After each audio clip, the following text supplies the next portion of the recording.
Hello friends, कैसे हो sir? I think all is well, सब अच्छे होंगे। देखो, ये एक आज के लिए सबसे अच्छी खबर बता रहा हूँ। वो खबर है अपनी शिक्षा से रिलेटेड, एग्जाम से रिलेटेड, जो आपके कंपटीशन होते हैं ना, उससे रिलेटेड एक बात है। कंपटीशन के अंदर अभी एक केंद्र लेवल पर एक बात चली है, सेंटर लेवल पर, केंद्र लेवल पर, है ना। केंद्र के अंदर एक चीज लाया गया है कि दो चीज लाई गई है, एक तो एनआरए और सेट। एक एनआरए सीईटी, एनआरए और सीईटी सबसे शानदार चीज चली है। जो तैयारी कर रहे हैं, जो भी स्टूडेंट तैयारी कर रहे हैं कंपटीशन लेवल पर, उन सबके लिए एक अच्छी खबर आई है एनआरए और सीईटी के लिए। इसमें है क्या? देखो, एनआरए और सीईटी एक एग्जाम लेवल के लिए बहुत अच्छी खबर आई है, शानदार खबर आई है सभी के लिए। इसमें गरीबों को बहुत ज्यादा फायदा होगा। तो गरीबों को सबसे ज्यादा फायदा होगा कि इसके अंदर अब जैसे रेलवे की आएगी, जैसे रेलवे, बैंक, ठीक है, और एसएससी, ऐसे कई एग्जाम्स और है। उन सब का अब सिर्फ एक ही पेपर लगेगा, उन सब का एक पेपर लगेगा। सबसे अच्छी बात यह है, एक पेपर लगेगा, यानी अब तीनों का एक ही पेपर लगेगा, अलग अलग पेपरों की जरूरत ही नहीं है। उसी कट ऑफ, जैसे मान लो बैंक के लिए यहाँ पर सबसे अच्छी पोस्ट है 60% वाला, 50% वाला, 40% वाला, यानी उसी के आधार पर जो आपने लिस्ट छाटी है ना, जैसे मान लो आपने तीनों के लिए अप्लाई कर दिया, एक समय के लिए तीनों के लिए अप्लाई कर दिया, ठीक है। अब वहां पर कट ऑफ के अनुसार पेपर एक लगेगा, कट ऑफ के अनुसार होगा। वास्तव में यह एनआरए एंड सीईटी है क्या? देखो, एनआरए और ये है क्या, ठीक है। बहुत अच्छी खबर आई है, सबके लिए बहुत अच्छी है। अब देखो, इसका पहले तो प्रॉफिट क्या है, लॉस क्या है, वो मैं बाद में बताऊंगा। पहले तो हम चर्चा करते हैं NRA, national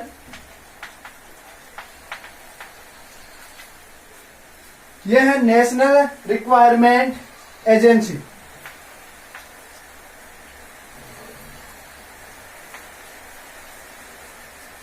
requirement agency, national requirement agency क्या? इसका हिंदी होना राष्ट्रीय भर्ती परीक्षा, राष्ट्रीय भर्ती परीक्षा, है ना। यानी अब जो आपकी एग्जाम लगेगी एसएससी की, बैंक की, और जो अन्य जैसे एसएससी, बैंक और रेलवे, उनकी जैसे अब पहले अपने राज्य स्तर पर लगती थी। पहले कहां लगती थी? राज्य स्तर पर। अब वो राज्य स्तर पर न रहकर, यानी अब राज्य का कोई एक्सेप्ट नहीं होगा इसमें, राज्य लेवल पर एक वैकेंसी अब बिल्कुल भी नहीं होगी। अब वो सब होगी किस पर? केंद्र लेवल पर। तो राज्य स्तर पर देखो, एक सबसे बड़ा प्रॉफिट तो एक ही हो गया। पहले क्या होता था, अपनी सीटें बिक जाती थी, है ना। इसमें एक तो क्या होता था, कालाबाजारी सबसे ज्यादा। कालाबाजारी कैसे? सीटें बिक गई रातों रात, मालूम ही नहीं चला, ये हो गया वो हो गया, और सब अपने रातों रात सीट गायब। जो मेहनत करने वाला था बेचारा वो रह गया, और जिसने मेहनत नहीं की पैसों के दम पर, वो क्या लग गया? जॉब लग गया। एक तो यहाँ से सबसे अच्छा प्रॉफिट होगा, ठीक है। राष्ट्रीय लेवल के ऊपर, यानी अब सेंट्रल लेवल के आधार पर एक कमेटी बनाई गई है। सेंट्रल लेवल पर कमेटी बनाई गई है केंद्रीय मंत्री द्वारा। अपने जो सेंट्रल लेवल के मंत्री है, केंद्रीय मंत्री प्रकाश जावड़ेकर, सॉरी, प्रकाश, जो केंद्रीय मंत्री है प्रकाश जावड़ेकर। अब देखो, प्रकाश जावड़ेकर है, उन्होंने एक सबसे अच्छा डिसीजन लिया है। ये अपने एक बात बताएं तो 2020 है ना, हमारे लिए बहुत अच्छा सुनहरा अवसर भी लेके है। इसमें कोरोना जैसी महामारी है, अरे वो कहते हैं ना, प्रलय होगा तो नया, जब जैसे पुराना नष्ट होगा तो उसके बाद में नया आएगा, कुछ अच्छा लेके आएगा। ये हमारे लिए जा रही है, बेटर जा रही है। कहने को यही कह रहे हैं कि ये हर तरह से देखो, मौसम के अनुसार बारिश तेज हो रही है, गर्मियां काफी तेज, सर्दियां भी बड़ी, अभी महामारी जैसी हो गया, अब विश्व युद्ध स्थिति जैसी बन रही है। लेकिन इनके होने के बाद में कुछ अच्छा तो आया ना, बहुत कुछ अच्छा आएगा। अपने शिक्षा लेवल पर शिक्षा नीति जो लागू कर दी गई है, नहीं वो भी बहुत अच्छी है, उसके ऊपर भी एक वीडियो बनाएंगे, है ना। और ये भी अच्छी है। प्रकाश जावड़ेकर ने एक अच्छा निर्णय लिया है, बहुत ही शानदार निर्णय लिया है। इन्होंने निर्णय लिया है कि अब जो एग्जाम होगी वो अलग अलग न होकर के एक ही एग्जाम होगी। इससे क्या फायदा होगा? जैसे मान लो, मैंने एक रेलवे के लिए फॉर्म लगाया, ठीक है, एक बैंक के लिए लगाया, एक एसएससी के लिए लगाया, और एक अन्य कईयों के लिए लगा दिया। अब मैं अकेला ही 3 सीटों पर मैंने तीनों फाइट कर दी। मैंने एग्जाम दिए, इसको भी फाइट कर गया, इसको भी फाइट कर गया, इसको भी फाइट कर गया। अब मैं या तो इस पर जाऊंगा, या इस पर, या इस पर। तीनों में एक में जाऊंगा, लेकिन दो में जैसे मान लो नहीं गया, जैसे मैं इसमें चला गया तो ये दो सीट क्या हो गई, खराब हो गई। अब जो बेचारे मेहनत करने वाले जैसे मान लो मेरे से अच्छी परसेंट वो यहाँ रह जाएंगे ना। तो अब सरकार ने इस निर्णय से क्या फायदा होगा, जो जैसे मान लो मेरे साथ अन्य दो स्टूडेंट और इनके लायक होते है ना, उनको जॉब मिलेगी इस पर, वो यहाँ पर हो जाएंगे। तो दो व्यक्ति जो पीछे रह रहे थे उनको जॉब मिल जाएगी, उनके लिए बहुत अच्छा प्रॉफिट हो जाएगा, है ना। कितनी अच्छी बात हो गई ना। अब यहाँ उनको जॉब मिल गई और मेरे को मिले, अब मैं भी संतुष्ट और दो अन्य भी संतुष्ट। तो यहाँ से क्या होगा, जो कंपटीशन लेवल होगा वो कुछ ही सालों में एक तो गिर जाएगा। कंपटीशन लेवल का मतलब अब स्टूडेंट जो बेरोजगारी है, एक तो बेरोजगारी कम हो जाएगी, बेरोजगारी अपनी कम हो जाएगी, बेरोजगारी बहुत ज्यादा कम हो जाएगी, क्योंकि इससे करोड़ों व्यक्तियों को फायदा मिलेगा। एक देश एक एग्जाम, नेशनल भर्ती परीक्षा, इसका मतलब यही है अपना एक देश इंडिया है, वहां पर एक ही एग्जाम लगेगी, अब अलग अलग एग्जाम नहीं लगेगी, ठीक है। ये तो है ये एनआरए, नेशनल राष्ट्रीय भर्ती परीक्षा, पूरे देश के अंदर सिर्फ एक परीक्षा होगी, चाहे वो कोई सा भी जिला हो, कोई सा भी नहीं हो, कोई सा भी राज्य हो, उसके ऊपर मिलेगी। दूसरी है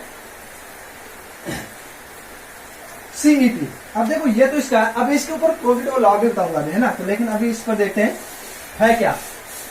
अब देखो, और इसके अंदर ये है, हर कोई इधर उधर नहीं बैठेगा। अब जैसे मान लो किसी को रुचि है एक चीज में, तो वो अन्य में नहीं जाएगा, वो उसी की तैयारी करेगा। इसका मतलब ये होगा कि वो अपना एक रास्ता उसने फिक्स कर लिया, कई रास्तों में भटकेगा नहीं। ऐसे नहीं कि इधर भी चला गया, इधर भी चला गया, इधर भी चला गया, उसको कुछ नहीं मिला बेचारे को, ऐसा होता है ना। अब वो एक रास्ता मिलेगा तो वो रास्ता तो कहीं पर तो जाकर के एंड होगा ना, तो जहां एंड होगा वहीं पर अपनी मंजिल मिल जाएगी। अब दूसरा है सीईटी। सीईटी ये क्या बता रहा है, common ability test, common ability test.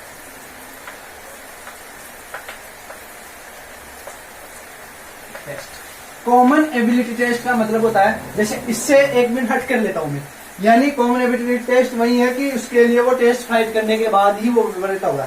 जैसे अपने राजस्थान है, ठीक है, राजस्थान में एक होती है रिट, ठीक है, रिट के लिए वरीयता है 60%, ठीक है। एक एग्जाम होगा, पहले रिट का एग्जाम होता है, उसके बाद ही वो अगले फॉर्म भरेगा।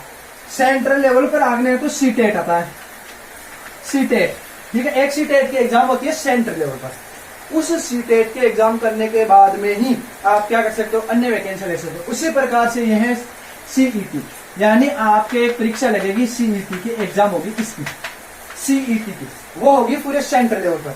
अब उसका प्रॉफिट और देखो, आप अपने नजदीक कहीं भी नजदीकी सेंटर, नजदीकी जिले के अंदर, नजदीकी जिले में आप ले सकते हैं। जैसे मैं अपने जयपुर का हूँ या नागौर का हूँ, जहाँ का हूँ, मैं अपने आसपास का सेंटर ले सकता हूँ, कहीं दूर भागने की जरूरत नहीं है। किसी भी ये भी डिप्रेशन में नहीं होगा क्या साधन नहीं मिल रहा, आज वो नहीं मिल रहा, नहीं, भाई को तो लेकर के निकल जाओ, एग्जाम दे करके आ जाएंगे पास की पास, बहुत अच्छा प्रॉफिट हो गया। तो यानी सीईटी एग्जाम होगा, और ये सीईटी एग्जाम है 3 साल के लिए वाले है, 3 साल। कितने साल के लिए है, सिर्फ ये 3 साल के लिए ही मान्य है, इससे ज्यादा नहीं है। यानी हर 3 साल के लिए वर्ष वर्ष होगा, उसके बाद में इसकी जो है ना एक्सपायर हो जाएगा, यानी जो है वो आपका डाटा है वो खत्म हो जाएगा। जैसे मान लो एक टेट का एग्जाम, सी टेट का एग्जाम लगता है, सी टेट का एग्जाम लगता है आपका एग्जाम है ना सेंट्रल लेवल पर टीचिंग टेस्ट के लिए, सी टेट का एग्जाम लगता है, उसकी वरीयता है 7 साल, यानी वो 7 साल के लिए वैलिड है। जो रिट की एग्जाम लगती है वो 3 साल के लिए, शायद जहां 3 या शायद पहले 3 साल की थी, अभी 5 साल की 7 साल की हो गई होगी, ठीक है। तो वो जो रिट की है वो जैसे मान लो एक समय के लिए मान लो अपने, तो कितने साल के लिए, 3 साल के लिए है, वैसे तो 3 साल के लिए होती है रिट, 3 साल के लिए, ये 3 साल के हैं। हर 3 साल के बाद में उसकी क्या हो जाती है, वो डिग्री खत्म हो जाती है, यानी उसके बाद में वो उसका कोई लेना देनी है। ये सीईटी हर साल में 2 बार लगेगा, साल में 2 बार। कितनी बार लगेगा, 2 बार। अब साल में 2 बार लगेगा, सीटी एग्जाम बार नहीं लगेगा, आपके 2 बार लगेगा। तो आप जैसे 6 महीने में ये इसका सीटेट का एग्जाम लगता है ना हर 6 महीने से, उसी प्रकार से हर 6 महीने से ये लगेगा। अब इसको फाइट करेंगे तभी होगा। अब जैसे अब देखो इसमें कालाबाजारी कैसे खत्म होगी। जैसे मान लो मेरे को इसका सीईटी का एग्जाम देना है, ठीक है, सीईटी का एग्जाम दूंगा, तो जैसे मान लो कहीं पैसे वाले होते हैं, जैसे उसने 5 लाख दे दिए, ठीक है, उसके बाद में एक एग्जाम और होगी, उसके बाद में 5 लाख, तो 10 लाख के लिए देगा तो वो होगा नहीं। दूसरी चीज, जिसके इसके अंदर देखो, इसके अंदर सीईटी का जैसे मान लो आपको लेके आना 60% मान्य कर दिया कि 60% जिसके आएंगे वही आगे एग्जाम दे पाएगा, अदरवाइज वो वाले उसका वो नहीं होगा, है ना, योग्य नहीं होगा।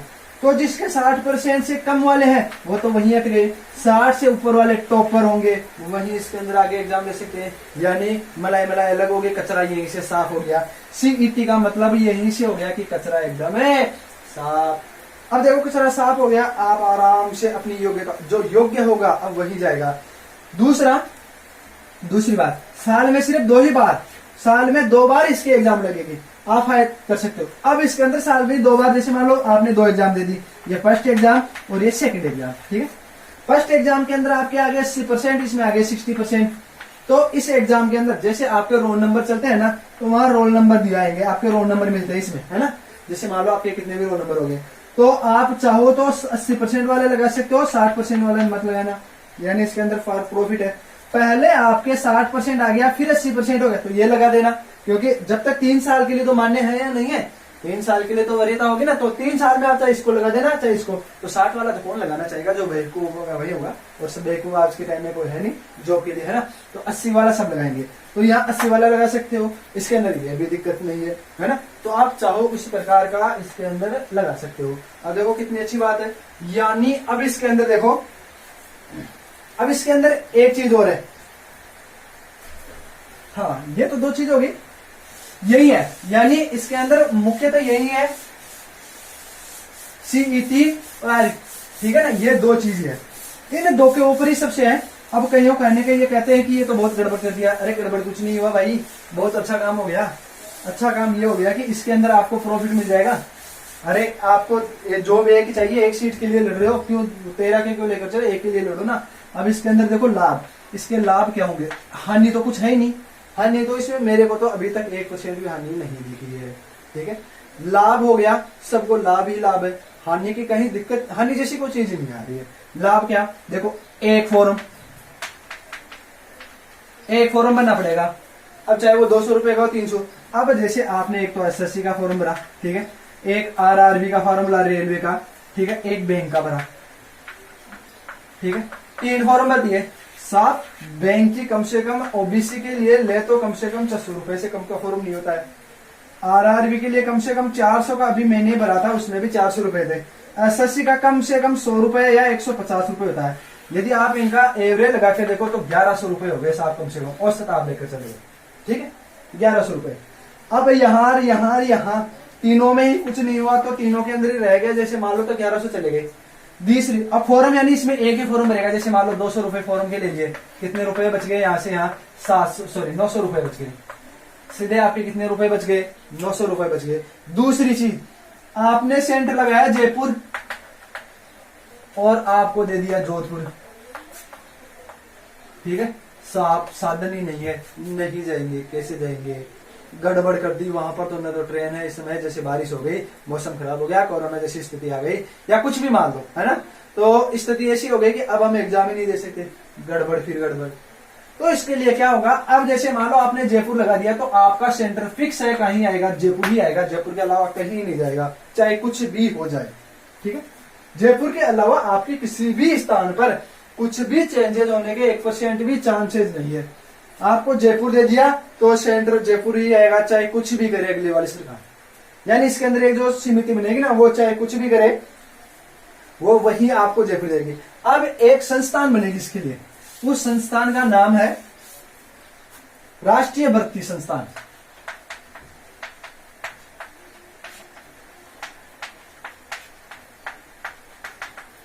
राष्ट्रीय भर्ती संस्थान, इसके अंदर एक संस्थान बनाई जाएगी, जो जैसे अपने टीचर्स के अलग एग्जाम लिए जाते हैं ना, एसएससी के लिए अलग लिए जाते हैं, हर के अलग अलग बोर्ड है, तो इसे इन सबको बोर्डों को अंदर हटा करके एक ही एग्जाम बोर्ड बना दिएगा, राष्ट्रीय भर्ती संस्थान।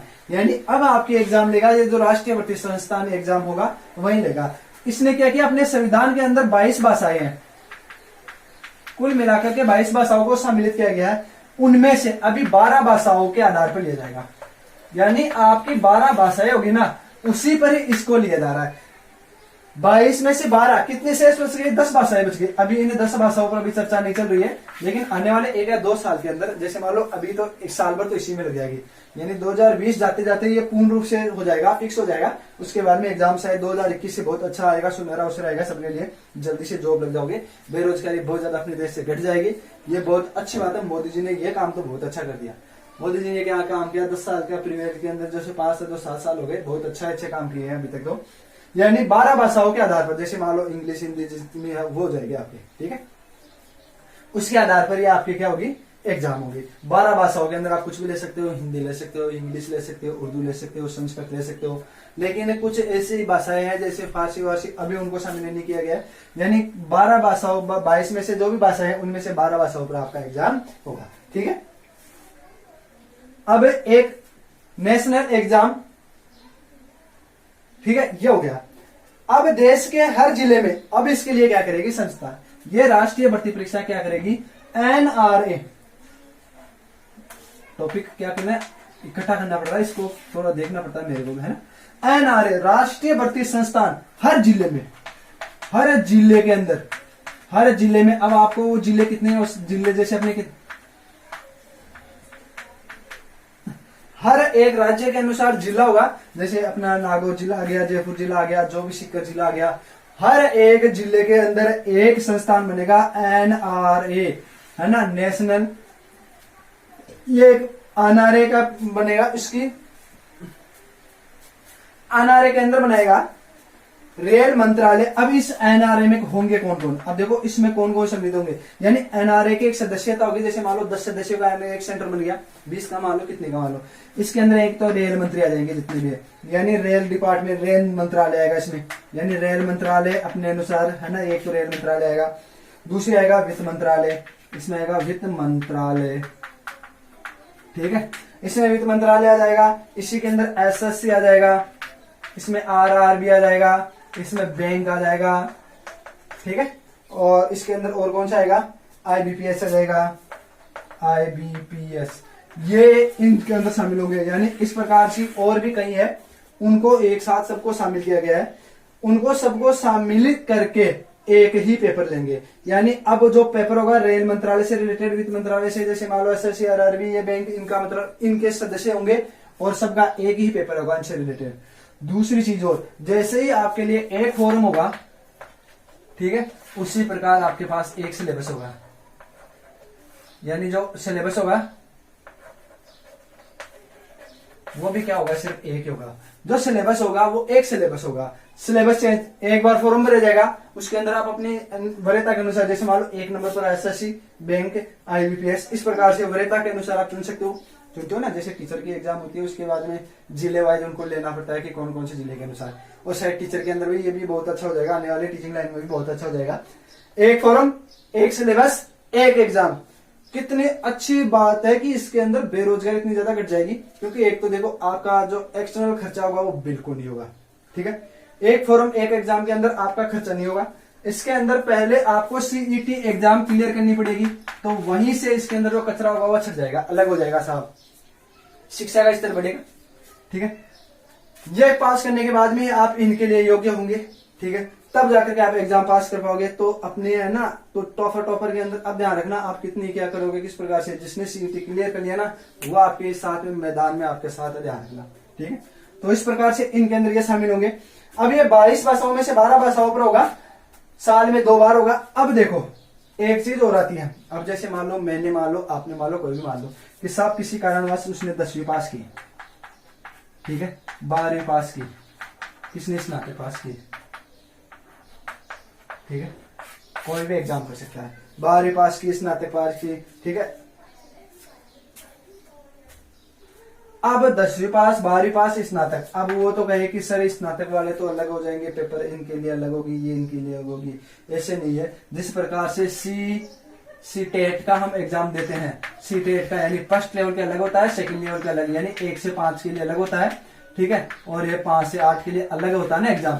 उसी प्रकार से है, यानी 10वीं पास के लिए सीईटी अलग होगा, 12वीं पास वालों के लिए सीईटी अलग होगा, और स्नातक वालों के लिए सीईटी अलग होगा। यानी इन तीनों के लिए पेपर अलग होगा। लेकिन एक चीज और है, जैसे मान लो 10वीं पास कर ली उसने, सीईटी कर लिया, वो फिर आगे जाकर के 12वीं पास वाली वैकेंसी आएगी उसमें योग्य नहीं होगा। सिर्फ 10वीं पास वाली जो वैकेंसी आएगी उन्हीं में योग्य होगा। जैसे एसएससी की ग्रुप डी, ये सॉरी रेलवे का ग्रुप डी आता है, एसएससी में भी चलते हैं group A B C D के अनुसार, है ना। तो उसके अनुसार 12वीं लेवल वाला 12वीं का ही फॉर्म लगा सकता है, स्नातक वाला स्नातक वाला। क्योंकि यदि ये यहीं से कर करके यहाँ वालों में कूद जाएंगे तो ये फिर क्या करेंगे बेचारे, ठीक है। तो इस तरह के अनुसार फिर आगे फॉर्म भरे जाएंगे। तो घबराने की जरूरत नहीं है, कह दिया कि अब मैं तो पढ़ लूंगा नहीं, सीईटी के करके एग्जाम की तैयारी और तुरंत जॉब लग जाएगा, आगे पढ़ने की जरूरत नहीं है। जैसे मान लो स्नातक करने में 2 साल तो ये 12वीं करेंगे, प्लस 4 साल में स्नातक बीएड, 6 साल उसके सीधे ही बचेंगे यहीं पर, ठीक है। तो यहाँ से इनके लेवल के अनुसार होगा। तो इस प्रकार से सीईटी में अब देखो लाभ तो मैंने आपको बता दिया, लाभ ही लाभ है। एक फॉर्म होगा, एक फॉर्म की फीस के अनुसार होगा, नजदीक सेंटर होगा, जहां पर आप चाहते हो वहां से ले सकते हो। एक सिलेबस होगा, अब सिलेबस के अंदर आपकी आएगी गणित आएगी, हिंदी आएगी, रीजनिंग आएगी, सामान्य इंग्लिश भी आएगी, जनरल इंग्लिश भी आती है, राजस्थान का या जिले के अनुसार उसके अनुसार जहां का होगा, इंडिया लेवल का जीके की भी होगा, करंट भी होगा। तो इस प्रकार से वही होगा। तो इस प्रकार से सीईटी, और ये बहुत अच्छा आ गया आपके लिए एनआरए और सीईटी, एनआरए और सीईटी आपके लिए बहुत अच्छी चीज है, ठीक है। ये लागू होने के बाद ऐसे समझ लेना कि आपके सुनहरे अच्छे दिन आ गए। मोदी जी कह रहे हैं ना अच्छे दिन लेके आऊंगा, वो अच्छे दिन आ गए यहाँ से, ठीक है। तो इस प्रकार से और कई प्रकार की आपको जानकारियां मिलती रहेगी। इसके लिए आप मेरे चैनल को सब्सक्राइब जरूर करना, लाइक करना, ठीक है, बेल आइकन को जरूर दबाना, और अपने फ्रेंड्स को भी जो जितने भी उनको बोलने के लिए कहना। बहुत अच्छी चीज। इसके अलावा और भी आपको कई प्रकार की जानकारियां मिलेगी। किसी भी प्रकार की आपको कोई वीडियो अच्छा लगे तो कॉमेंट करके जरूर बताना। अब एक है ना, जिस प्रकार की आपको किसी भी चीज की जानकारी चाहिए आपको वीडियो में जरूर मिलेगी। आप मेरे को लाइक शेयर और सब्सक्राइब जरूर करने की कोशिश करना, ताकि जब भी आपको एक नया वीडियो में अपलोड करूं आपको उसकी इंफॉर्मेशन है मिलती रहे, ठीक है। तो सब्सक्राइब जरूर करना, अपने फ्रेंड्स को भी के लिए करना। सीईटी और सीएट के लिए बहुत अच्छी है आपके लिए, ठीक है। धन्यवाद।